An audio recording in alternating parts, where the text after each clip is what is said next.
accepté donc de parler d'un deuxième problème dont elle souffrait il y a 4 ans également. Donc le premier c'était les verrues, le second c'est effectivement des troubles digestifs importants. Ouais.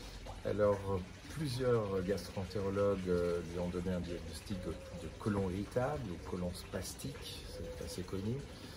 Et il faut savoir que le côlon irritable a été probablement la publication scientifique la plus reconnue dans le monde entier concernant l'efficacité de l'hypnose thérapeutique.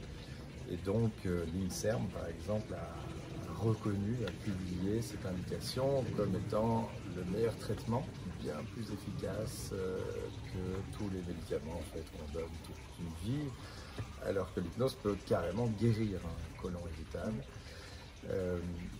En général en 7 séances, hein, c'est le protocole. Et donc voilà, c'est pour ça que vous êtes venu. Oui. Je vais un peu parler peut-être de mon expérience. Donc j'ai souffert pendant quand même de nombreuses années de douleurs au ventre, de choses que je ne digérais pas. Je suis allée voir, je ne sais plus dire le nombre, mais j'ai vu pas mal de gastro-entérologues qui me mettaient tous l'étiquette de côlon irritable. Parce que bon, de nos jours, quand on a mal au ventre et qu'on ne sait pas ce que c'est, on a fait des examens, qu'il n'y a pas de cancer, qu'il n'y a pas de polype, qu'il n'y a pas de choses visuelles qui permettent de diagnostiquer. Par défaut, les médecins disent « Ah bah, c'est un côlon irritable » parce que c'est une généralité.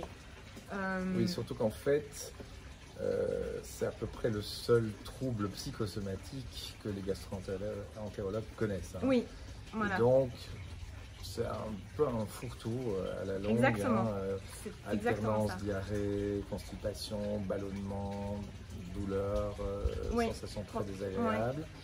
Ça regroupe en fait parfois beaucoup de troubles différents. Et donc, il y a une interaction entre le physique, la digestion, ce qu'on mange, mais aussi le psychologique.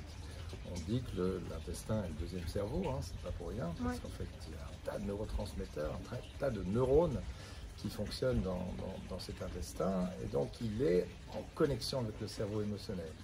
Donc effectivement, c'est pas pour rien, hein, quand on va, moi je me souviens de mes examens de médecine, une diarrhée juste avant un très gros examen oral, c'était un grand classique, quoi. Hein. Oui, c'est ça. Voilà, et donc, et là, effectivement, on s'est rendu compte que l'hypnose avait un effet étonnant sur ces troubles.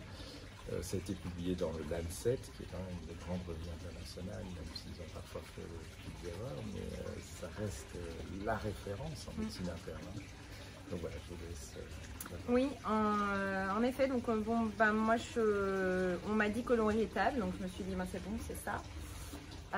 Par conséquent, bah, comme on se voyait déjà, je vous en avais parlé et vous m'aviez dit bah, on peut essayer de faire de l'hypnose parce que ça pourrait éventuellement aider.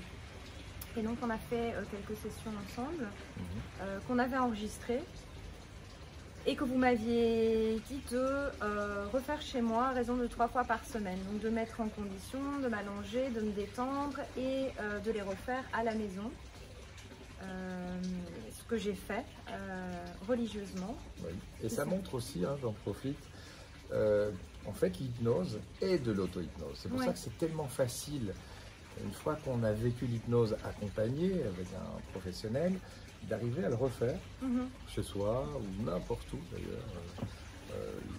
L'hypnose, c'est en fait accompagner quelqu'un et le guider dans un réapprentissage de l'auto-hypnose qu'on fait depuis qu'on est bébé, en réalité. Hein. L'auto-hypnose, c'est vraiment une capacité naturelle qu'on utilise tous les jours. Et ces capacités-là peuvent être thérapeutiques et guérir et activer les capacités d'auto-guérison. Tout à fait. Et donc, c'est ce que j'ai fait. J'ai fait mes 3 séances donc par semaine.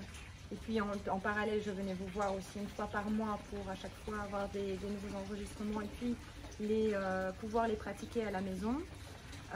Et je pense que ça n'a évidemment pas guéri totalement, mais en tout cas, dans mes périodes difficiles, ça atténuait les symptômes. Et ça me permettait de lâcher prise et surtout en état de stress, d'un peu baisser le niveau de stress parce qu'évidemment c'est bien connu que le stress c'est pas vraiment bénéfique pour l'intestin. Et donc ça me permettait un petit peu de reprendre le contrôle et de reprendre mes esprits et de me sentir plus zen, plus relax. Et ça avait effectivement un effet bénéfique sur cet aspect-là. Entre-temps, évidemment, on m'a découvert que c'était pas seulement, c'était pas le côlon irritable, mais plutôt un côlon perméable. Qui était lié donc à ma maladie auto-immune et la mononucléose que j'ai faite en 2008 je pense.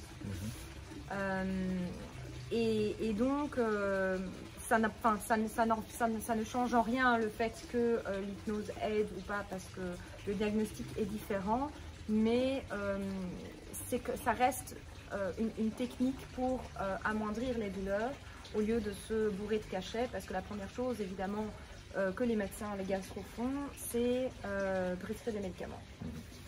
Du Buscopan, voilà. C'est probablement la raison, justement, puisque cet intestin perméable produisait des troubles. C'est probablement la raison pour laquelle justement l'hypnose n'a pas suffi. Oui. Parce qu'avec le côlon irritable, on peut vraiment s'en défaire complètement voilà, quand il est pur et qu'il est vraiment fonctionnel. Oui. Et donc ce que j'ai dû faire, c'est suivre un régime que j'ai commencé l'année dernière, sans gluten, sans lactose, pas de sucre avant 16 heures et que des sucres naturels. Donc, éviter tout ce qui est industriel, les biscuits, etc. Ou alors les faire soi-même, sans gluten, sans lactose évidemment. Mais plutôt viser tout ce qui est fruits pour récupérer les sucres. Et ça doit pas être trop difficile, ça, de vous libérer de certains aliments que vous aimiez bien?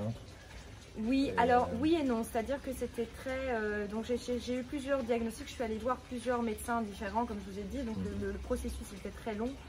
Je suis allée voir donc, différents gastro-entérologues qui me prescrivaient juste des médicaments et qui me disaient que c'était le côlon irritable. Et moi, j'étais persuadée qu'il y avait plus, il y avait quelque chose derrière. Et j'ai creusé. J'ai trouvé un médecin qui était spécialisé dans tout ce qui était maladie du côlon, etc. Qui m'avait fait une prise de sang pour voir mes allergies alimentaires, de la reprise. Je pense que c'est un ensemble de choses. Quand le corps est relax, le corps est calme, la digestion se passe mieux de toute manière. Et quand on suit un régime et qu'à côté on essaye de trouver tous les outils possibles et imaginables pour aller mieux, je pense que c'est comme ça qu'on arrive à trouver un équilibre, parce que guérir, on n'en guérit pas vraiment, mais l'important c'est de trouver vraiment un équilibre. Ouais. Ok. Bon, j'en profite avant de terminer pour ajouter la petite note de l'auto-hypnose. Donc en fait, quand on a peur de quelque chose, et là ça pourrait être peur d'un aliment, cette espèce de stress produit une forme d'auto-hypnose négative avec des autosuggestions négatives qui peut rendre l'aliment beaucoup plus mauvais en fait. On fait de l'auto-hypnose sans le savoir. Alors on en fait de façon positive, mais on peut en faire aussi de façon négative. Donc on peut se focaliser avec peur, voire angoisse, sur quelque chose en pensant que c'est très négatif pour soi, et du coup on va créer des pensées négatives qui vont produire un trouble digestif, alors qu'à la base peut-être que cet aliment-là ne l'était pas. Ouais. Voilà. Donc il y a toujours en fait un versant émotionnel d'un côté, un versant physique de l'autre. C'est ça qui est intéressant d'avoir étudié la médecine, hein, et la psychiatrie, c'est d'être à la fois d'intégrer les deux côtés, quoi, le versant psychologique et le versant physique. Oui, mais en effet, parce que c'est vrai qu'il y a un côté vraiment psychologique, parce que les aliments que je ne peux pas manger, donc avant je passais devant une boulangerie, devant chez Paul par exemple, j'avais l'odeur des croissants et je me disais oh mon Dieu, un croissant, je veux y aller. Et j'ai l'impression que mon cerveau en fait a fait une assimilation négative avec le gluten, et donc je passe et je me dis ah ça sent bon, mais je me sens pas privée, enfin je me sens plus privée, donc mon corps s'est auto-réglé. on va dire. Je pense que c'est la Parce que puissance de si on l'esprit. s'auto-hypnotise sur la notion d'interdit et de privation, évidemment on craque un jour ou l'autre, tôt ou tard, quoi. Et alors on passe d'un système un peu d'anorexie, je ne prends rien, je contrôle tout, à un système de bah non, maintenant je lâche prise. Et le lâcher prise fait du bien, malheureusement. Après, c'est la culpabilité, etc. Donc et après, le corps en prend un coup aussi. Et puis, quand le corps prend un coup, bah, le mental aussi, parce qu'on s'est dit qu'on a raté quelque chose. Enfin, on n'a pas respecté ce qu'on devait faire. Et donc, ça a un impact psychologique aussi au niveau mental. Et ce qu'il faut éviter à tout prix pour essayer, quand on veut guérir, c'est les aspects négatifs. Bien. Ouais, je pense que, mais avec plaisir. On va... Place my feet on the top of the hill.